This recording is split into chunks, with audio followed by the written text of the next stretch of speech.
In case anyone was wondering, I would not have made it through Lowland. No, me neither. For sure. I would have dove into a grave and been like, please just throw the dirt on me. I'm over it.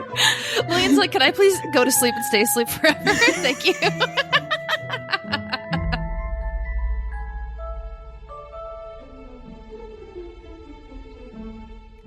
Well, hi, Lillian. How's it going? It's going good. It's very weird to be talking to you on a Monday. I agree. It is different. But, maybe we've got this beginning of the week energy that's going to make things a little different instead of end of the week energy. Yeah. Who knows? Our listeners, our eagle-eyed listeners, or eagle-eared, will note if they're listening, if they always wake up Monday mornings and they're like, it's 8 a.m., time for new earbuds. They woke up disappointed this morning, and I'm so sorry to them. My grandma was visiting me this weekend, and it was sort of a last minute thing. And I did do a forget about earbuds. And so we had to change our recording schedule around that. And it's totally cool because you guys could go back and check out all of our previous episodes. We're doing a character study today. Yes. So maybe you went back and you were checking out the Rochester one or the Jane one or all those other guys. So, dig in the Bertha episode, figure out, the details, because we're getting down and dirty with Helen Burns, Miss Temple, and the River Sisters today. Yeah, we have 72 other episodes. You can go back and listen to it anytime. Mm-hmm. Absolutely, as you should.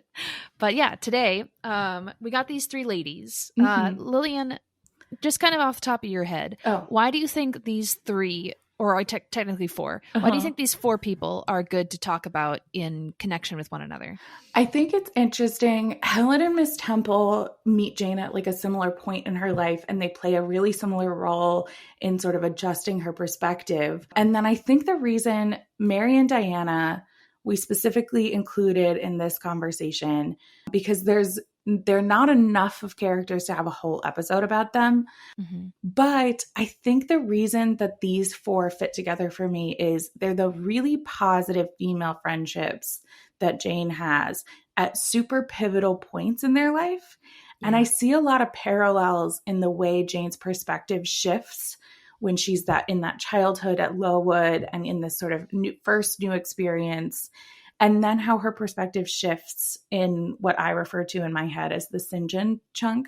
Mm-hmm. Because it does make me so angry. But in the book, I think that we talked a lot about that idea of how that finding that female friendship really reframes things for Jane. Yeah. And so I think it's how do these female friendships, for me, that's where a lot of my thoughts kind of center.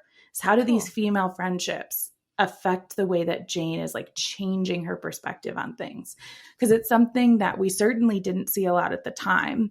And we still don't see a lot of well-represented female friendships today. Yeah. But every woman I know, female friendships are the center of kind of who they are. And they're so important to what it means to be a woman and to sort of experience the world. And I know for me, without my friends like you, my life would be a lot darker. Well, we're here to give you sunshine, Lillian, and support always. Thank you. And I completely agree. I think it's so interesting, like you said, that the pivotal moments in Jane's life. So when she is this little child and she meets Helen and she meets Miss Temple, those are positive relationships that contribute, I think, to the forming of some of her key personality traits. And it's something that I'm going to talk about specifically when we go into details about these women. But I think there's a lot that Jane does where she kind of models herself after these two women because they meant a lot to her and they were very kind in a time when she needed that. And that was something that then led to them having an influence. And then when she has already kind of established herself as a person, but yet she finds herself in this traumatic, lonely experience, once again, female friendship enters her life and it kind of helps her develop this independence and find this support network. So yeah, I'm very excited to dive into these. But we're starting with Helen. Yes. Yeah. And I don't know about you, but even though I can't remember word for word things from the Hot and Bothered playlist, every time I wrote down a note or a thought, my brain said, am I taking this from what they said? Because they like did some really interesting discussions on Helen when they were going through the novel. For sure. I think I have gotten to a point in just the amount of information I have taken in from other sources about Jane Eyre that I have no idea what thoughts are originally mine and what are ones that we got DMs from listeners about, what are ones that I read in some article that I saw, because the internet has figured out I'm obsessed with Jane Eyre. And so I get a lot of Jane Eyre content. Awesome. But that's the thing. I feel like I'm going to start sounding like a broken record, but one thing that I love about discussing this story is how different elements, how the conversation of Jane Eyre influences Jane Eyre itself and makes us reinterpret the work. So, yeah. And I also think something that was coming up for me a lot in preparing for this and kind of thinking about how I wanted to discuss particular elements of like Helen and Miss Temple and what these relationships are like is I think something you and I have in common that isn't necessarily better than the way that other people read the text, but is something that not everyone feels about Jane Eyre. And there's been a couple particular examples I've seen this week, is you and I very much, and you can correct me if I'm wrong, are the kind of people where we can look at this and go, oh, let's like examine this from all sides. Like there's not a right answer for how to interpret Jane Eyre. These are just all interesting ways to think about it, interesting ways to see it. It's one of the reasons why we enjoy doing what we do and going through these adaptations. We definitely have things that we're like, that is a misinterpretation. That is like the wrong way to see it. But we also aren't like, this is the right answer. And there's particular theories that I want to talk about with Helen that I'm like, I'm not saying that's what Charlotte Bronte meant. I'm not saying that's even in the text. I'm saying some people think that, and I think that's interesting, and I think it's worth discussing. Let's go into it. Are we talking about how Helen and Jane, there's kind of like a romance element to their relationship? Yeah. It's very childlike and sweet. Like it's those childhood crushes. But so I'm not saying that these two had a sexual relationship. No. That's real intense and not at all what I'm saying. Not sexual love. There is like an element of like a bit more than friendship, like a bit more than what we would call friendship today. And I also think the idea of friendship is something that I want to discuss more in this as well, because there are elements of like, Jane has what I would consider other friends in this, but she does not refer to them as friends. And when she's talking to Rochester and he asks her about a friend and she says she had a friend once, but she died. Yeah. I'm like, that's your one friend? Oh. You don't even consider Miss Temple a friend? What? Explain to me what a friendship is. I wonder if for the Miss Temple thing, it's partially because she was this older kind of parental figure for her. So maybe she doesn't view that as a friendship. That's a different kind of relationship in her brain. But yeah, I guess because when Helen is sick, she talks about a couple of the other girls that she would spend some time with when they were off in the woods avoiding the plague house. Yeah. But I guess it must be for Jane a matter of like, how much does she open up to someone for them to become a friend versus just an acquaintance or a companion?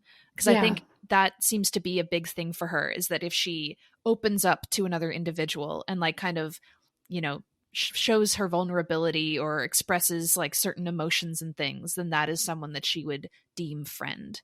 So, yeah. And I also think there's a layer of like almost a level of commitment. And like, that's again, not to imply like relationship, but like there's it's almost like a lot of times I say like best friend now. And that's like a tier for me. Like I don't have one best friend. I have people who are at a certain level of friendship that's a tier. Yeah. And it almost feels more like somebody, like there's a lot of people that I'd be like, oh, of course. Yeah, we're friends. We used to work together or whatever. Like, that I don't think Jane would be like, that's a friend. But I think that like our friendship, that's like a best friend level for me. And like, there's a couple other people, I'm sure you could name all of the people in my life that I would call like a best friend. And I feel like that's more, it's just like a language difference in the way that they like, as opposed to an acquaintance or someone, like you said, it's a distinction there. Yeah. And I think that's interesting. I am also thinking about, so it makes sense that she would be not one to readily like offer Mm-hmm. friendship or bestow that title because of, the trauma and such that she went through at that house growing up. So I think, she kind of entered this life a little, not necessarily guarded, but it's hard to trust people when you've seen so much cruelty. So friendship is like a special badge that is awarded if Jane gives it to you. And it's making me think of, there's a lot of times in the novel, I think, when Rochester specifically refers to her as his friend. And I Mm-hmm. think that must be very special for her.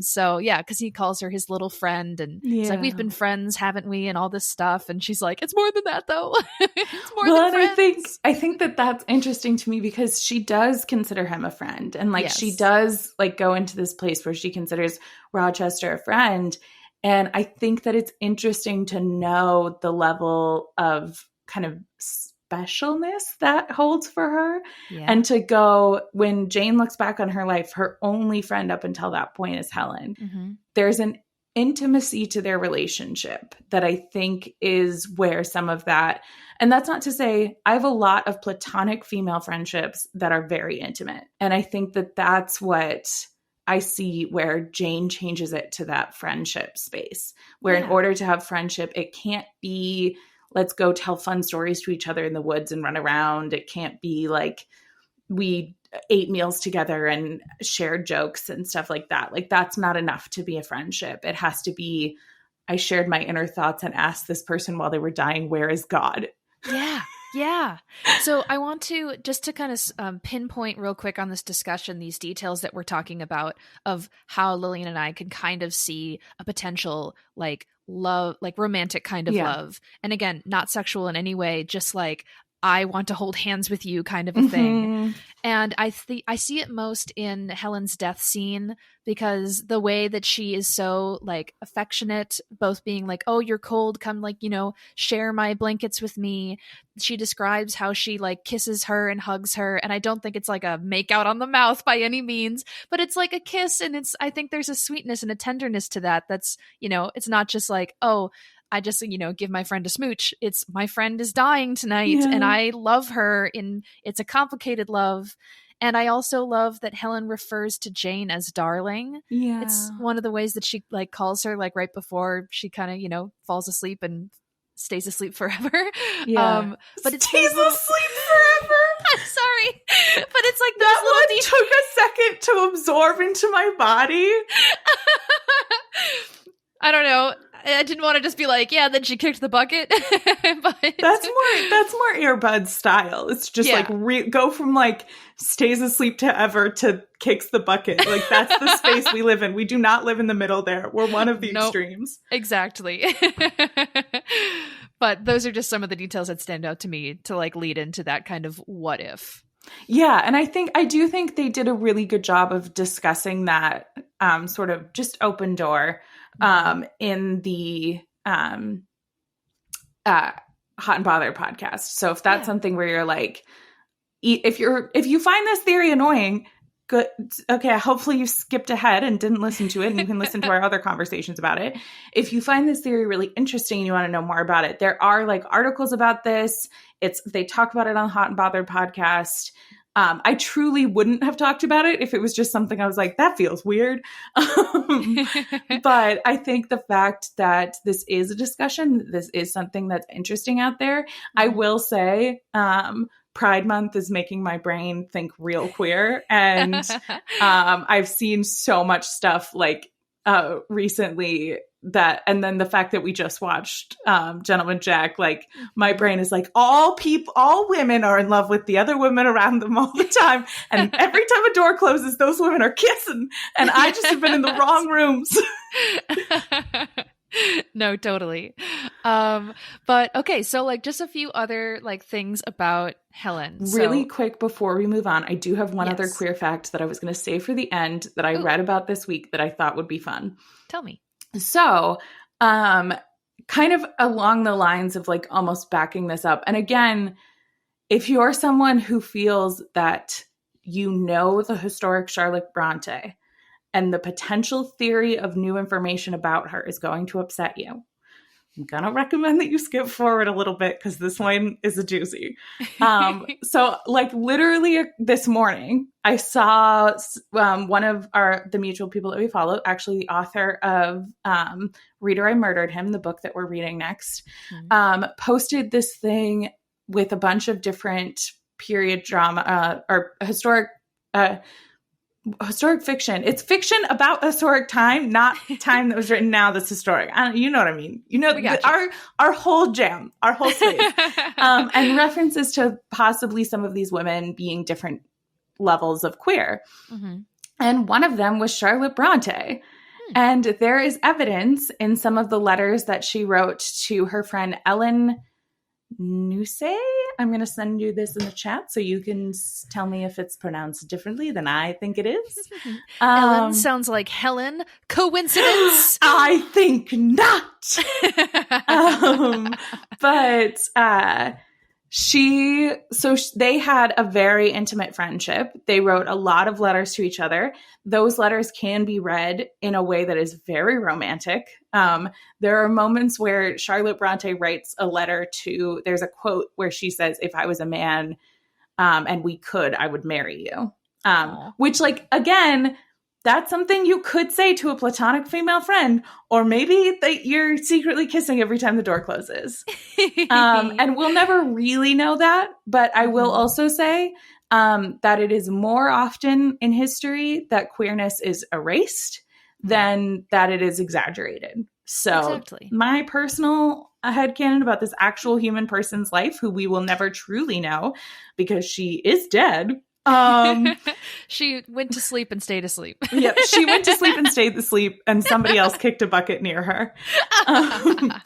But I think that that's just an interesting layer of, like, it makes some of that intimacy with these friendships seem a little bit more like maybe it was a potential for romance. Yeah, totally. Also, this last name is a tricky one. I would guess either Nusi or Nussi.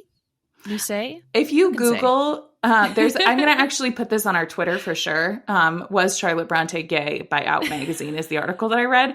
And Amazing. It does, what I like about this article is it does do a really nuanced conversation around how Victorian female friendships were really different than how we read them today, and the way that they have conversations. And that it's the same thing that's true for male friendships as well. There was a lot more intimacy in the way that those friends expressed their love, and calling someone dear may not have been as romantic as we read it today. Yeah. Or it could have been. Yeah. You don't know, guys. Exactly. And we don't either. Anyway. They didn't have emojis back then, so maybe she was sending a little winky kissy face. Yeah. We don't know what else was letters that were too spicy that they just burned those ones. So one of my, going back to just like basic Helen stuff, one I love that literally our introduction to her is that she hears a cough. It's like, Perfect. That's how she's introduced into the story. Coughs her way into the scene. I literally wrote on my page, like, that as it turns out, every adaptation got it right, because every adaptation has just Helen coughing in the background. Yep. That's what she does. That's her job. It's her sort of main jam. So Jane assumes that she is slightly older, maybe 13, when she describes Helen. Helen is, so just in some of like the little details that we get of these early descriptions and observations that Jane makes, because I think she's drawn to her first because she notices her reading a book, and we know that Jane likes to read and escape through stories. And so I think that's something that draws her to Helen to begin with. So then she kind of starts to just pay attention to her in class. And while she's observing her, she notes that even though like she responded to all of the questions correctly, this woman, it's Miss Scatcherd, right? Scatcherd, just like decided that she hates Helen. And that is like such a weird thing. But so like she disciplines her for having dirty fingernails, and she calls her lazy and slovenly, and is always like sending Helen to go stand on the Tower of Misery or whatever, the Pillar of Infamy. And but it's so interesting to Jane that Helen doesn't fight back. She accepts all punishment, and then also seems to just be like not even upset by it, because she's just daydreaming. Like she's standing there in the middle of the room, zoned out, thinking about other things. And so I guess, thoughts on No, this initial kind of thing? my biggest thing is again to diagnose and or make assumptions about people from the past.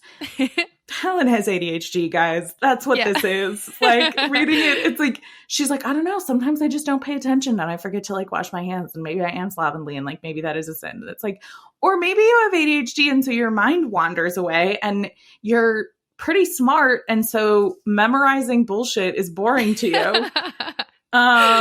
Like, especially, yeah, if it's like how we saw in the 80s version where it's literally a lady says something at you and you recite it back to her. It's like, this is not how you learn. This is how you memorize. In case anyone was wondering, I would not have made it through Lowland. No, me neither. For sure. I would have dove into a grave and been like, please just throw the dirt on me. I'm over it.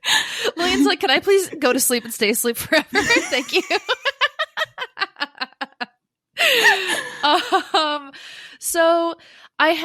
So early parts of these kind of observations about Helen, my notes here are kind of like, I don't like how passive she is. She is a little too like perfect, a little too follows the rules because that's what God wants me to do, which is like, so I was thinking about this before we hopped on the call. We had talked a lot about how one of our favorite things about all the characters in this novel is that they feel like real people that we know. I don't know anyone like Helen. Helen feels too like she was like perfectly crafted to give Jane the guidance that she needed, and then she dies of a different disease. That's something they talked about in Hot and Bothered, is that everyone else has this awful disease, but she has this very like innocent disease. She didn't get the same illness. She just has this whatever she's got. Is it typhus that she has, or is that what everybody else has? I think everyone else has typhus. She's got the one that every like whore in an old-timey movie has, where they cough up blood. She does not have what all the whores have, because that is a sexually transmitted disease that is escaping my brain right now. But yes, like all old-timey people, she dies of a bloody cough. Yes. It's the classic thing where you cough into your handkerchief, you see the blood, and you're like, okay, the movie's telling us they're out. They're totally dying. This is going to drive me nuts. I'm going to have to Google it. Okay, you Google it. I'm just going to keep going on this kind of train of thought, where it's like, and so on surface level, I would feel as if this is kind of how I see tuberculosis. Sorry, tuberculosis. There we go. Isn't it? Don't all the old hoes have tuberculosis? No, they have syphilis. Well, I think in Moulin Rouge, you'll find that she might have tuberculosis, but not all of the old timey whores have. And also, we probably should stop. Similar to switching to fortune teller, maybe we should start saying old timey sex workers. There we go. Sorry if we're offending anybody. But anyway, so I don't know. There's just hers is the only thing I think where it kind of almost feels in line to me with the, hearing the voice across the moors kind of a deal. I feel like she's almost sort of this. She's kind of more of a gothic romance character than how the other people feel like real people.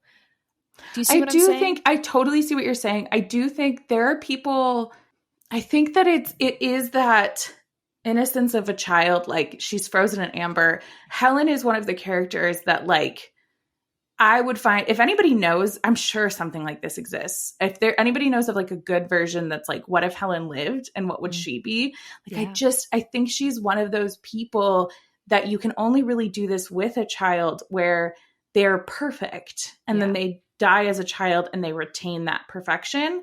And I think that really makes sense to me when you look at Helen as a character who is representative of Jane's older sister, who died of this, which is the reason she dies of typhus, is because that is what Jane's sister, or not Jane, LOL, Charlotte's sister died of. There we go. Yes. And so Charlotte wrote this character that I think is her flaw is her perfection and her sort of constant angelic nature. But I also think that there is a criticism in that. Like, I think that that's what Jane needed to be pulled away from her sort of fiery rebellion that she had, and to see that there's a way to be this other version of that. And I think in so many ways, if Helen had been introduced to, I don't want to say that Helen has had not a harsh reality, because obviously she has a harsh reality, Mm-hmm. but I think that it's very limited. Mm-hmm. And so if she had been exposed to the broader world, if she had met someone, like, I would love to see what a conversation between Helen and Rochester would look like, right? Because I think they're both people who discarded society, and yet they Yeah. came to very different conclusions about what you should do about that.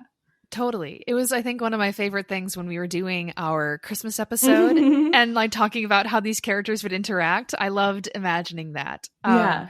No, you're right. I think these are really interesting, like just kind of different takes and ways of seeing her, because I feel like, yes, she, on one point, I definitely see the inspiration from Bronte's sister. So, yes, you would want to paint that person in an angelic light.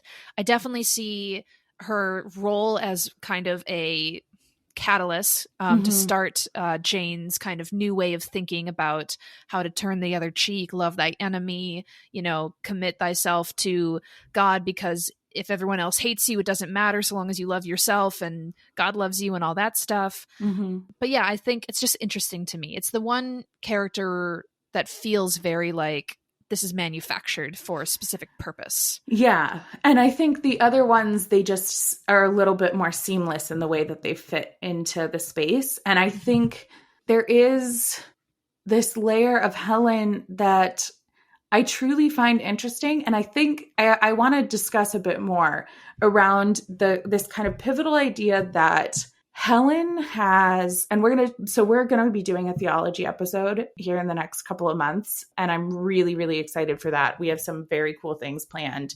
We're going to be having an expert on. Genuinely excited. So we're not going to go too deep into the theology around Helen, but she has this sort of like internal understanding of God. And she's this internal experience of faith that is how she sort of finds this peaceful, it's almost like it's interesting because it's almost how I would consider like a Buddhist ideal of like, these these worldly things can't affect me because I'm connected to God.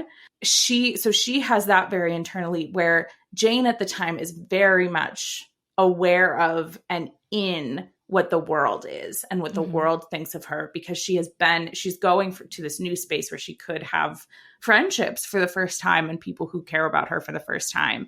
Yeah. And I think it's really interesting to, as she's being introduced to something that would make you really want to tie yourself to the people around you and to this world, to be introduced to somebody who maybe it's that she's aware that she's dying or sick.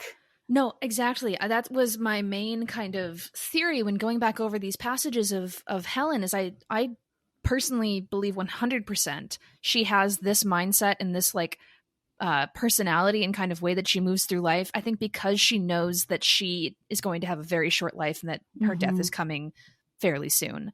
And the way I interpret it is kind of, she seems to me like someone who is like, I need to make my peace because, I don't have much time. And so the way that I've done that is to be comfortable with the idea that when I die, I'm going to like be welcomed into like the embrace of this God that I love and how I see this. And so her kind of finding peace with that, I think, is a big part of just because she knows that she's going to die.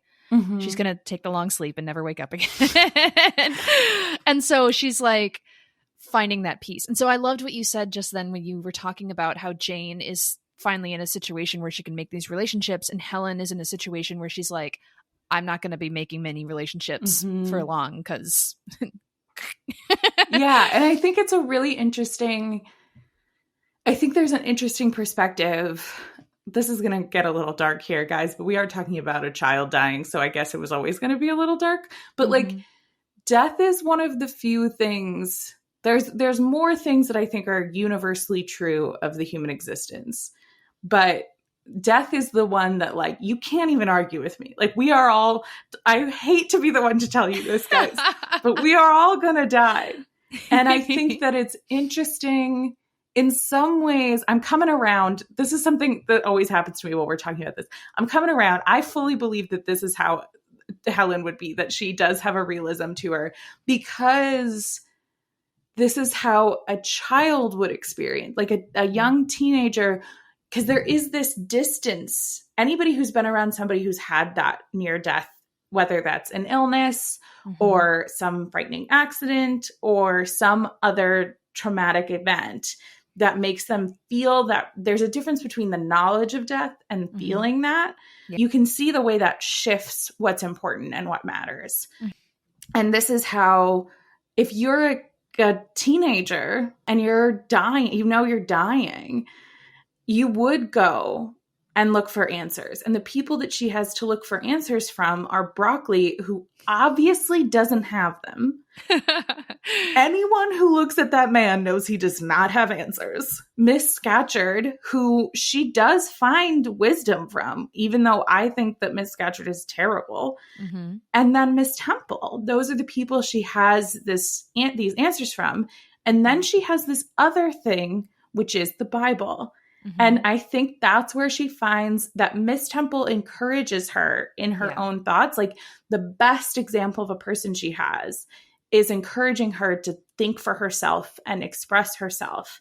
And then the best guide that she has is the Bible. And so she spends her time finding solace and peace there. The Bible has answer. If you're looking for answers about what happens when you die, I don't know that personally I think they're all right, but they are there. Right. Yeah. No, totally. And I also love, because like you say, she doesn't just like read the Bible and is like, okay, I believe exactly what is in this text. She is wise enough, and I think in like emotionally mature enough to be like, well, I like a lot of this, but I also have, what I take from it. She has her own way of seeing the world. And I've marked a passage that I want to read where Helen kind of shares essentially her creed, and she uses that word exactly. And she says here, so on my book, it's on page 68, but she says, I hold another creed, which no one ever taught me, in which I seldom mention, but in which I delight, and to which I cling, for it extends hope to all. It makes eternity a rest, a mighty home, not a terror and an abyss. Besides, with this creed, I can so clearly distinguish between the criminal and his crime. I can so sincerely forgive the first, while I abhor the last. With this creed, revenge never worries my heart. Degradation never too deeply disgusts me. Injustice never crushes me too low. I live in calm, looking to the end. And so she has this little thing, and it's so interesting afterwards. I saw by her look, Jane says, she wished no longer to talk to me, but rather to converse with her own thoughts. And I like how in this beginning of this passage, she says, I seldom mention this, but which I delight, and I think about it all the time. That was a big deal that Helen shared that out loud with Jane. And I think after doing so, it's almost like, wow, maybe I shouldn't have shared all of that. I'm a little embarrassed. I'm kind of done talking now. But how amazing that Jane got to hear that and got to get that perspective.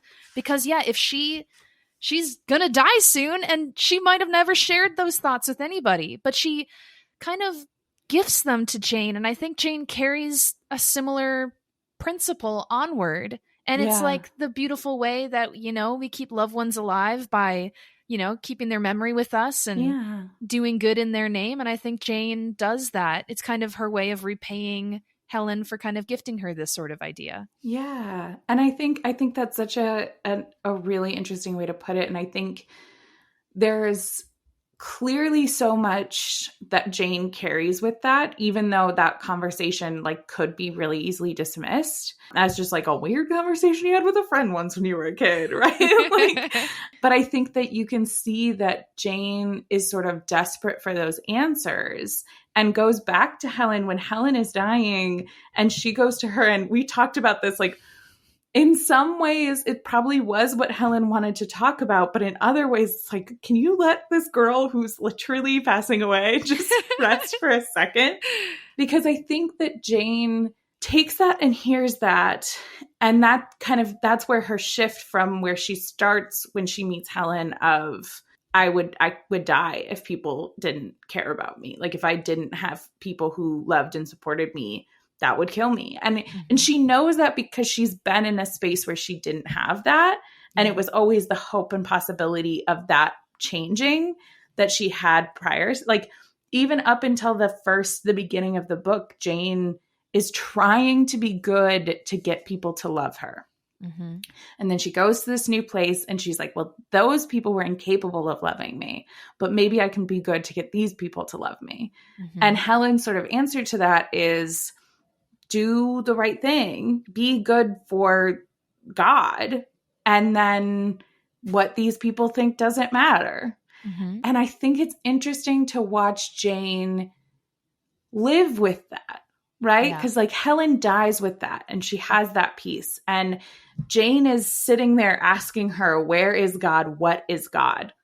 Which are not questions you are supposed to ask. It's incredible. I love just like right out there. Yeah. And Helen responds with just a really certain answer. Mm-hmm. And she's very sure of what's happening. And they stay together in that space. Jane, I think, takes that as a possibility as Mm-hmm. opposed to a certainty, because Jane keeps going and she has to keep living, and she ends up in much muddier moral situations than should you yell at Miss Scatcherd for beating you for having messy hands, right? Like that's as brutal as that is and as clear as that is to me that that's wrong. That is a much cleaner and neater moral dilemma for Helen to grapple with than all of the ones that Jane does through the rest of the story. Totally. And I think it's really interesting to watch someone who has so much admiration for Helen and believes so much that Helen has answers, because I would not ask someone I don't respect, where is God? What is God? And actually want to hear the answer, right? Because would I angrily yell it at some zealot in a dramatic fashion? Absolutely. But if you're I believe Jane's actually asking Helen this question. Mm-hmm. And I think if you're actually looking for that answer, it's someone you respect. And I just think that it's interesting that she takes this idea and then has to go exist in the world with it. Yeah, absolutely. This conversation is really making me think of a detail that I loved in the Broadway musical of Jane Eyre, which is so most characters have a theme or a motif. Mm-hmm. And so Helen's theme comes up later in moments of Jane's life, especially after she's fled from Thornfield. And there's kind of this moment of her being like, I need answers. Mm-hmm. And I think of Helen, the girl who like knew who God was and where God was. Mm-hmm. And they play Helen's theme and her motif comes up again as kind of a solace for Jane. And I think that's a really cool way to interpret that musically. What I find really interesting about the differences between Helen and Miss Temple is that Helen is absolutely somebody who, because of the circumstances she's in, despite very much living in this space at Lowood, is separate from it, because she does not really identify. She sort of has this almost dissociation of the criticisms and other things. She doesn't really identify with the negative space that is there, because she is so focused on what is to come, because she knows that that is closer for her than it is for everyone else who's there. Yeah.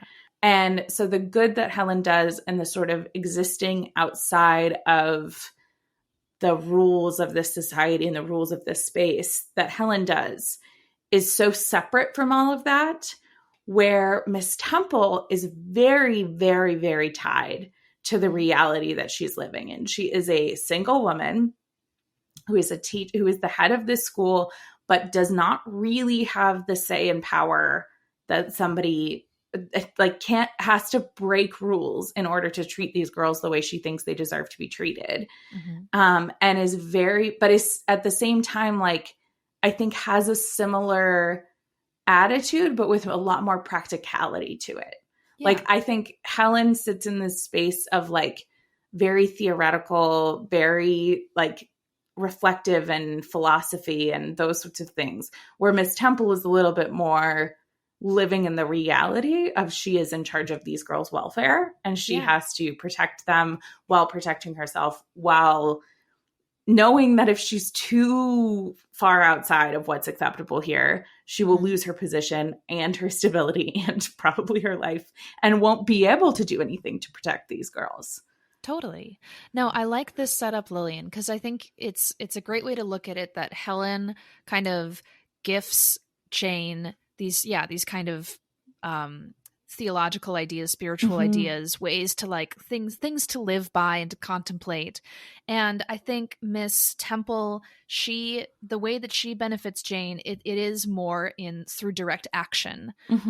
So like some of my notes is that like one of the first things that we get from her, apart from a description, which is quite long, about how beautiful Jane thinks this woman is. But so she notices, well, first of all, she addresses how poor the quality of the food was. The breakfast was unedible. And so then she takes action to amend that by, providing like bread and soup or something for lunch so the kids aren't starving. And similar again, when she goes to kind of comfort Jane after she's been crying after Brocklehurst called her out because he's a total asshole. And then Helen's there too. She is like, okay, so I can't like mend this thing immediately, but what I can do is provide a comfortable space. Come sit by my fire. I can give you food and sustenance and company and comfort. And so she is I don't know, it's physical. You're right. Yeah. It's what she can do in the moment, what she can influence. Yeah. And that's very cool to see that. And I think it's interesting that we never, and maybe I'm misremembering things, but as far as I remember, we never really hear Miss Temple making grand statements about God and what he wants and all of those things. And instead, she demonstrates her beliefs by how she lives and how she takes care of people and what she does in this very practical, very real way. And I think that that's so interesting to see how that, because Helen had this very poignant influence on Jane. She was like this very significant moment. But Miss Temple is her only friend beyond that. Like she starts as this, she maintains this very mentor-like position, but like the reason that Jane leaves Lowood is not because she's decided to leave Lowood. It's because Miss Temple gets married and she realizes how much the center of her world this other woman was. Yeah. And she decides to move on. And I think that that's really interesting to think about how much influence that relationship had on her during those, 8 years that we jump forward in time. Yeah. So a few of the notes, in addition to these kind of little acts and gestures that she provides. So there's Miss Temple is also, she does a lot of like little kind of things of physical affection. She also gives the girls kisses. She touches them and like just like kind like little gestures, which I've talked before about how important I think that is for a child as traumatized as Jane is to receive positive physical affection. And so there's a line here that Jane describes when she's in Miss Temple's kind of like little sitting room area when they're having that nice night. And she says, "She kissed me, and still keeping me at her side, where I was well contented to stand, for I derived a child's pleasure from the contemplation of her face, her dress, her 1 or 2 ornaments." It goes on like this. But this phrase of a child's pleasure, and I think that older Jane, in reflecting on this, I think that's her way of kind of being like this, like, and later she kind of refers to her as sort of a mother figure. But I think it's this thing of her being like, every adult I've ever known has pushed me away and been cruel to me. And this woman gave me a little bit of kindness. And so I adored her. And I love the way that she kind of phrases that in reflection upon this moment. I also think something that is interesting as we're thinking about this too is Miss Temple is probably relatively young as well. Like, I don't know that we get an age for Miss Temple, but she gets married 8 years after she's known Jane. So she can't have been, unless she's getting married real old. She's probably in her early 20s at the latest. And I just think that it's so interesting to put that perspective in it too, of like how, because I think just thinking about how Miss Temple saw Jane and Helen. Yeah. Because she gives these children who need it the most this space to be encouraged to be themselves in a Mm-hmm. world that is very much encouraging them to be us. Like they do not care who Jane is. They do not care who Helen is. They want these poor girls to fit this specific mold that they have created, and they are forcing them into that. And Mm-hmm. this woman takes these two girls who that is crushing and pulls them out of that and goes, here in this space, I see you for who you are, and you can be who you are. Yeah. And I wonder about how it makes me think about how Miss Helen, LOL, Miss Temple sees these girls. You know what? And just now, as you're talking about that, it's curious when you were guessing like how old Miss Temple is. Wouldn't it be interesting if at the time when she's caring for these girls in this early scene, if she herself was like 18 or something like that, Mm-hmm. similar to the age that Jane is as a governess? Yeah. Like if that's the case, that would be so fascinating, that kind of parallel. And it's sort of that there's like a term that's in my brain here of like there's like a system that's being passed down of like caregivers, of women taking care of younger children and then them growing up and doing the same for the next little like kids who need help. But no, that's so fascinating. I love that so one of the things we talked about where Helen is more kind of like philosophical, all of this stuff. I think Miss Temple introduces this kind of concept of justice and a fair system, because one of the things that she says to Jane is that she's like, hey, every criminal, not that that's what you are, but every criminal gets a chance to defend themselves, innocent till proven guilty. So tell me your side of the tale. And her just kind of like, I think, presenting that kind of idea forward, where I feel like Jane has only ever been like, the world is unfair, no one cares. And she's like, actually, technically, we're supposed to have these rules. So I'm going to help you find that and like listen and enact it for you. So, well, and I think it's interesting because Miss Temple is the first adult in her life who did care about the truth. Mm-hmm. Like, and I actually think I always find it interesting the way they play that moment and the way that Miss Temple is in the book, because I always remember being really annoyed that Miss Temple is like engaging in the conversation at all, that she's engaging in the idea that this child being like telling a lie makes her somebody worthy of being pushed outside of all of society, and you can't even talk to her or look at her anymore. Mm-hmm. I'm like, if a child came to me today and said somebody at school called me a liar, I would be like, that's okay. Cool fact. Let's not worry about it. Like, it's not a big deal. Sometimes people are going to think you're not telling the truth. Like, that sucks. Also, I don't know about you. I was a huge liar. All I did was lie when I was a little kid. Listen, all I'm saying is I remember that. I remember specific stories about Piper. My favorite thing was Piper was the kind of liar who was always really nervous about it and was very afraid of getting caught, and did often. It's just the thing is I thought I was good at it, but nowadays I'm like, I'm a horrible liar. I don't like games where you have to like deceive each other. And I'm like, that's so weird. When little me was like my big ego and confidence, I was like, I'm great at lying. But I was really bad at it. I don't think you were, you did it. You probably didn't have a great hit rate because the lies were frequent. But I, on the other hand, am great at deception games. And I'm usually quite honest in a way that makes people uncomfortable. Crazy, man. But I think it's interesting. I was always very frustrated that Miss Temple engaged in that, because I can't imagine engaging in that with a child.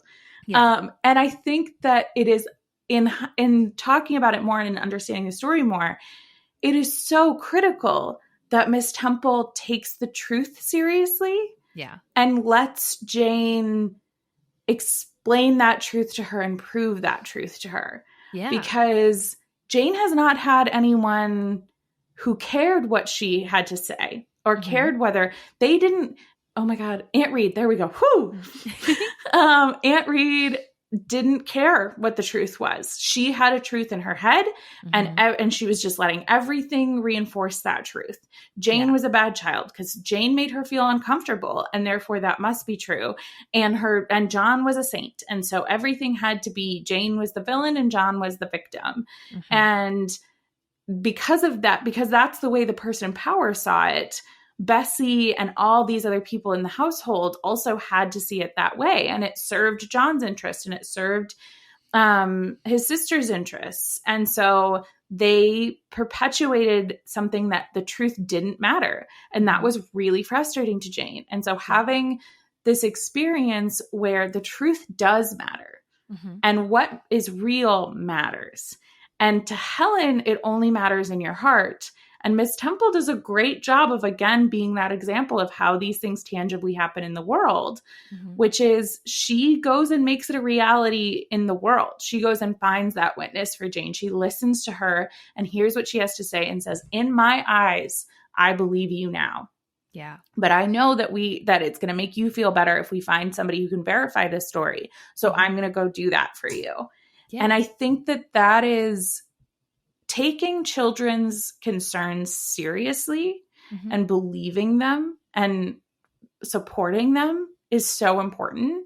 And it's really interesting to see what I'm now picturing in my head as an 18, 19-year-old girl do that for a child. Yeah. And how critical that was for Jane. I think we talked a lot when we were reading the book in these early chapters. I feel like you especially focused on this was a time when people didn't really think of kids as human beings. Like they're just like, no, your job is to like shut up and do what I tell you. And then someday you'll be an adult and then, yeah, I guess you'll be fine. But like right now, no, you're a nuisance. I don't want to listen to you or bother with you or any of this stuff. So I'm thinking about that a lot in how interesting. And maybe, yeah, again, with this idea, maybe Miss Temple is 18 and so she's not herself not that far from adolescence. She's like, hey, I maybe also went to this school and was treated like crap, so I'm gonna break the system and like listen to you and get this element of proof so I can share it with everyone else. I also think it's so interesting you were saying why would she engage in that conversation? So I think one way that Miss Temple enacts positive change is that she works with the flawed system. So she's like, I couldn't make anything good happen if I like stood up to Mr. Broccoli and was like, how dare you say that to this child, because he would fire me and then I can't do anything good. So I'm going to listen to his complaint. I'm going to listen to Jane's complaint. I'm going to go get this confirmed from that apothecary. I'm going to come back with evidence. I'm going to supply it to the teachers and the students and say, actually, not a liar. This guy said so. I have 2 sources backing it up, so we can move forward with this. And she's like she works within the rules of the society to enact good. It's one of those things that I think I've seen this in a lot of different like shows and movies where it's often there are kind of 2 characters where it's like one person is working within the system and one person wants to bulldoze through it and be like, no, it's too slow, change now. And it's very interesting to see how those different perspectives kind of, try and do good. Yeah, I think you and I are going to have to write a buddy cop drama of Helen and Miss Temple solving crimes. Dude, amazing. I love it. Miss Temple and Helen's ghost. Yes. That's our fun supernatural element. That would be so good. I love it. Love it too. Helen literally lives outside of society because she's not alive. She is a ghost. And she can use her ghost powers to like, slip through a wall and find evidence and stuff. If you ever are inspired by listening to us talk to write a fan fiction, please tell us about it. We would read the crap out of that. Oh my gosh. Okay, so I've got like one more little note about Miss Temple before we jump into the rivers. My only last thing that I want to talk about is just a little bit about how Miss Temple's influences the way Jane is with Adele. Oh, nice. So I don't know if you want to, I think that leads well into talking about the rivers. So absolutely. Mine was also about how Jane takes influence from Miss Temple. And it's just a couple of passages at the end of Miss Temple's section here. So there's a part, it's right on chapter 10, where she says, Miss Temple, through all changes, had thus far continued superintendent of the seminary. To her instruction, I owned the best part of my acquirements. Her friendship and society had been my continual solace. And then further down, she says, I had imbibed from her something of her nature and much of her habits, more harmonious thoughts. And it goes on. But I love that she kind of addresses there where she's like, yeah, after Helen died, this lady was my favorite teacher. She was my friend, my confidant. And the way I interpret that last passage is that she's literally like, yeah, no, I looked up to her. So a lot of like how I would kind of behave was because I saw that that's what she did. And so I kind of embraced that. And so I liked just kind of noting that. Yeah. And I feel very much I think this is probably like, we talk a lot about the idea of like Jane's childhood and being very rejected Mm-hmm. is a lot of what influences her to hold Adele closer, as she says after she finds out about Adele's past. But I think there's also a lot of elements of the people, it's those two, the examples of how to do it wrong and the examples of how to do it right are these two extremes of, you hold that child closer. The child is like, who is in this situation where they're outside of whatever the societal ideal is, they need you more. And that influence can be even greater because you have this positive example of somebody who needs that. Like, kids need to be loved and they need affection. And Jane that is very much a theme of this, is that human beings need affection and they will die without it. And it is not okay to not have affection in your life, regardless, like whatever that ends up looking like. And I think that is absolutely a theme of this, that Jane learns from Miss Temple how to be that for a child. And then she is that for Adele in a way where she does take some of the strictness with her, and she does think that it's important to learn these things. And she wants Adele to understand how empowering this education she's getting is. But at the same time, she's acknowledges that that's a child who deserves to be loved and cared for also. Absolutely. What I find interesting about these characters that we're bringing together is the idea that that's what set Jane up for the experience she had at Thornfield. Mm-hmm. And I think, so we're zooming all the way forward, all the way to the end. She's been through all of this stuff and she gets spat out into the world and God goes, here's a light, come hang out over here. And she finds St. John, who I hate, and we're not going to talk about today. But she also finds Mary and Diana. Yeah, and Mary. Mm-hmm. Exactly. And I find them, we talked quite a bit in the book episodes about how much more important those characters are in the book than they are in most of the adaptions. Although I will say, with the biggest exception to me being the autobiography of Jane Eyre. Absolutely. Where they spend a lot of time with them.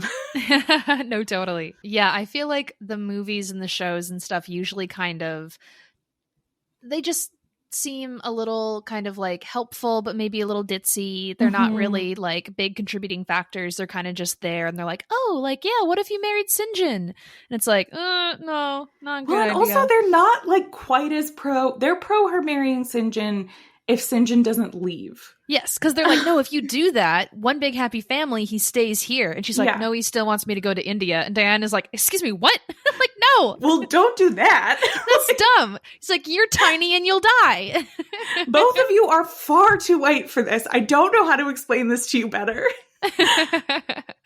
The thing that she has with these women is something that she has not had, because she has a relationship with Mrs. Fairfax, but it's not the same. And she has all these other people that she's around. But the other person that she has to have these deep conversations that Jane values so much is Rochester. And she talks about having that for the first time again with Diana. Mm-hmm. And I think there's so many things within that, in that she has the support and safety to have a space to grow the way she needs to grow in this time away from Rochester. But she also has the encouragement of her thoughts matter. And then the final thing that I think about with this relationship is it's also not enough. Mm-hmm. So it's not the only thing that she has with Rochester. Right. Just having a friend who understands you and you can have deep conversations with isn't all she needs out of her life. She's still, as we talked about, pretty horny in this section. Pretty horny. And very, Diana's her horny. Cousin, so. Which isn't a problem at the time, but I just think that I don't think they had a romantic relationship. Because Jane wouldn't have been nearly this horny. Yes, seriously. My notes on these two are much smaller than anything we had talked about with Helen and Miss Temple, but I feel like the things that stand out to me are that at first they are very much like kind and charitable. That is a big thing. And I think they are genuinely so. Whereas it feels as if Sinjin is doing it because he's like, this is going to get me at least 5 God points. I think Diana and Mary, they're not keeping score. They're just being like, we need to help people because we're human beings and we're all in this together. So they have a genuine compassion and kindness.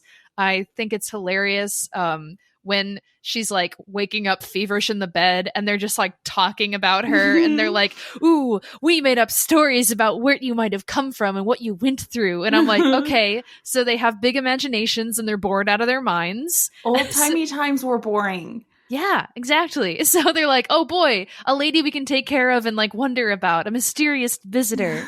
I like that so she makes mention that they are both employed to like wealthy families, like in larger cities, but that they're not really seen as like parts of the family. They're just employees there.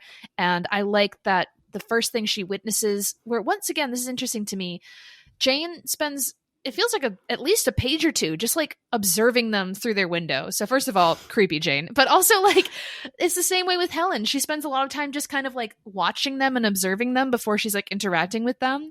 And it's they're both studying German because they have this desire to improve their situation, because they're like, oh, if we can teach German to our kids, then, you know, we could maybe get paid more or get like better like standing and different things. So they have ambition, they are curious about stuff, they want to learn. These are just kind of the things that are standing out to me about these two women. Yeah, and I think they're very much Jane's peers. And I imagine for Charlotte Bronte, who always had smart, interesting women in her life with her sisters, and always had that relationship, she would want to give that to her character, who like is in a space. If you're imagining you go off into this space and you need to change and grow, like what is the thing she creates for this almost sanctuary? It's like Sinjin is too harsh to just have Sinjin there. You gotta tame it with Diana and Mary. And I think you're right in that a lot of the adaptions just sort of make them almost props, where they're just sort of the people that Jane goes off walking with, as opposed to that relationship that is so central to giving her that sanity check of like, he's crazy, right? And they were like, yeah, no, he's our brother, but he's fucking nuts. Like, so I didn't have a ton more to talk about it other than that. I just wanted to, I think they're interesting enough that they're worth talking about. In our adaptation that we inevitably make, we will obviously include them. But I think that it's just an interesting bookend that feels intentional to me. That the books start where Jane's kind of personal growth starts is in these female friendships. She has this experience with Rochester, and then she has more female friendships as the core of that next phase of growth. And that's not to say she's not growing with Rochester. Yeah. She obviously is. She goes through a lot with that. But when she's off, she's not doing it on her own. And I think that is another kind of theme of the book, is that we can't, as human beings, exist in isolation. Yeah. Because she almost dies doing that. And not just because of the way the elements in the world exists, but because of who we are. And so, and I think that's an interesting, even as I'm saying that, that's so contradictory to what Helen says, that we only really need God. And it's contradictory to what Jane says when she leaves Rochester. Yeah, totally. And Jane tries that. She's like, I tried to just like live on the moss and the stone and it would have been great, but I'm not that little lizard. I'm a human being and I need to go back to people. Listen, it would be cool if we could all just be that little lizard. Yeah, just chilling in the Or moors. the gopher that's been living in my backyard. I learned about gophers live alone in a mile of tunnels. They dig a mile of tunnels. You've been talking to an exterminator. No, I've been doing Google to see if I need an exterminator, and I don't think I need to. Nice. We'll just find out together. This could be bad. Ruth is already in a war with this gopher, and the gopher is winning hardcore because the gopher immediately goes into the ground and then goes 6 feet down. So one other little parallel I want to make, because you talked about, they're like these sisters for her, based kind of like how Bronte pulls from the sisterly relationship she had. I think it's Mm-hmm. so interesting and very intentional that in her childhood at what's the Gateshead? fancy Gateshead, thank you. I was like Lowthorn Gate, there we go. Lowthorn. Lowthorn Gate, we found it. She has those two I guess they're all cousins. Yeah. Yeah, but the first two cousins are Mm-hmm. kind of, in a perfect world, those would have been her adoptive sisters, Mm-hmm. but they were awful bitches. And so she's like, no, that didn't work out. But now she has these other two cousins who are the kind of sisterly roles. And I think it's very intentional that it's like, hey, look, these are the nice ones. These are the bad guys. Like, they're just kind of there to fill that void that was like potentially left. And I think it's something not just like friendship and female companionship, but this idea of family. Mm-hmm. That when I love the scene where stupid St. John is like, hey, so you're our cousin and you are a millionaire. And she's like, screw that. We're family. She's like, yay. Yeah. I've never had this before. This is so great. Yeah. And that's what she wants. And that's like, she finally gets that. Yeah, which I would be excited to find out that Mary and Diana were my cousins. Yeah. And I would be excited to believe that St. John can't hit on me anymore because he's my cousin. And then I'd be really disappointed to learn that is not a barrier for him. He's like, no problem with me, baby. Wink, I wink. was like I was flipping through the pages to find little passages and stuff to talk about. And it really does stand out to me that St. John is like, hey, you have a bunch of money. Marry me. And I'm like, dude, you want that fortune, man. Well, and he's so above it at first because Yeah. he's like, I don't need this $5,000. You can't just give this to me. And then he's like, but I could get it though, couldn't I? He's like, but if I married you, I get all of it technically because I'm a man and it's mine. Yes. It's like, good for me. Anyway, Yay. St. John sucks is the only... If you take one thing away from this podcast, and I do mean all of the episodes of the podcast, all 73 episodes, I want you to walk away knowing that St. John is the worst. And He is the I worst. hate him. We hate St. John. Yes, ma'am. So, yeah, I feel like that's all the things that I need to say about these characters. Me too. What a blast. We did I it. love it. We wrapped it up. There's nothing more to say. No one can ever talk about them again because we did it all. So yeah, we put a pin in this. You now know everything there is to know about Helen, Miss Temple, and Mary and Diana. 1 hour? That's pretty good, guys. Boom. Lillian, what's coming up next? Since we can't rate these characters, but I would give our assessment a 10 out of 10. I also would give... I give Airbuds 10 out of 10. Basketballs, because it's a reference to our fun name that we picked, and I now have to spell out for every single person that I say it to. I'm like, it's a pun. On Airbuds the dog. It's you so know cute. about the dog movie? I'll give mine 10 out of 10 waggly tails. Nice. I'm not putting that on anyway. No, it's fine. But we are going to be doing a little bit of a schedule change. Mm-hmm. We're going to be doing what Piper and I have decided to refer to as summer hours. Yay. Because our schedules, I recently started a new contract for work, and I am working a lot more now. And Piper, as we have talked about all the time, is getting married at the end of the summer. And so both of those things have made our schedules quite hectic. And Piper wonderfully pointed out that while we love the show, we want to be able to create quality episodes for you guys. We want to be able to put the time in and make these really good. And as evidenced by the fact that this is coming out at least a day late, maybe later, depending on how long it takes me to edit. We are going to be doing episodes every other week through the summer. So there's going to be, for our patrons, there will be some extra stuff on Patreon because we appreciate that you are sticking with us through our little ghosting time. And I do want to really emphasize that because we're going to be doing these every other week, that is going to enable us to make these really good episodes. I am truly excited for some of the things that we have coming up. And so I really hope you enjoy those. As we pointed out at the beginning of the episode, there's a lot of backlog ones. If you missed any, or if you want to go re-listen, there's a lot of stuff that we have done in the past. So you could listen to an Airbuds episode every week, but we are going to be doing that at least through to September. for our summer hours. And we appreciate your understanding, your continued support, and we can't wait to bring you the best quality of this show that we can. And just because some of our comment sections have gotten a little weird recently, the last couple of weeks, we've had only positive interactions until the last couple of weeks when a couple of people have gotten very angry about really specific things.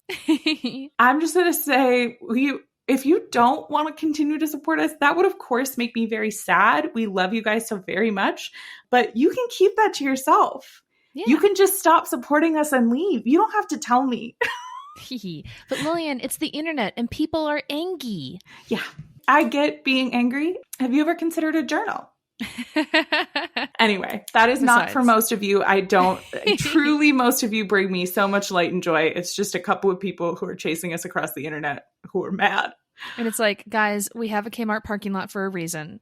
Yeah. Take it offline. That is where disputes are meant to be resolved. If you can't make it, email me and I'll open up the office hours at the Kmart parking lot. There is a bus stop right there. It's always full of people. One other random fun fact that I brought specifically to tell you, Piper, because I was watching an episode of Marvelous Mrs. Maisel this week with my grandma. Because she had not seen it. So we watched the second episode. There is a Jane Eyre reference in the second episode of Marvelous Mrs. Maisel. Season 1, episode 2, when they're eating in the diner after the wedding, for anyone who knows Marvelous Mrs. Maisel. Joel specifically is talking about Midge, and she says something about you love me. And he said, Rochester probably loves that first wife of his too. And then she went nuts and burned down the house. Oh my God, I love that. You see, it's everywhere. It's everywhere. We can find a way to tie everything to Jane Eyre. It is possible. Yeah. And I didn't notice it the first time I read it because I watched it because I didn't know Jane Eyre, which is crazy to think about. So crazy. And look how far we've come. But you did ask me what we were going to do next week, and I didn't actually answer that question. No worries. Which is, we are going to be watching a movie. It is a movie that came out in 2022. We are calling it part of our core Jane Eyre, not a palate cleanser, because I want to. And it's the movie Emily, that's about the Bronte sisters. Yeah. And I have been told is good and does give Emily steals some of her sister's storylines. We'll be the judge of that. So, now that we've watched 1 hour-long terrible documentary about the Brontes, so we're experts on it. They better show Bran getting drunk in the streets. Yeah. If they don't, why are we watching Branwell? You know? Come on. He's just out here. Okay. So I think that's it. Follow us on all of our socials. If you want to give us money, we would love that. Mm-hmm. If you give us enough money, we can both quit our jobs. Woo! And then we'll do episodes every week, I promise. Yeah, easy peasy. So that's going to be about $100,000. We'll take a check. Thank you. $100,000 each, please. Thank you. Yes. Yeah. Mm-hmm. Thank you very much. Leave us 5-star reviews. Tell us about your favorite Helen or Miss Temple or Rivers moment. And we love you guys. And we do love you. Happy summer. Stay cool. Stay cool out there, guys. Happy Jane Eyre reading, watching. We love you. Bye. Bye.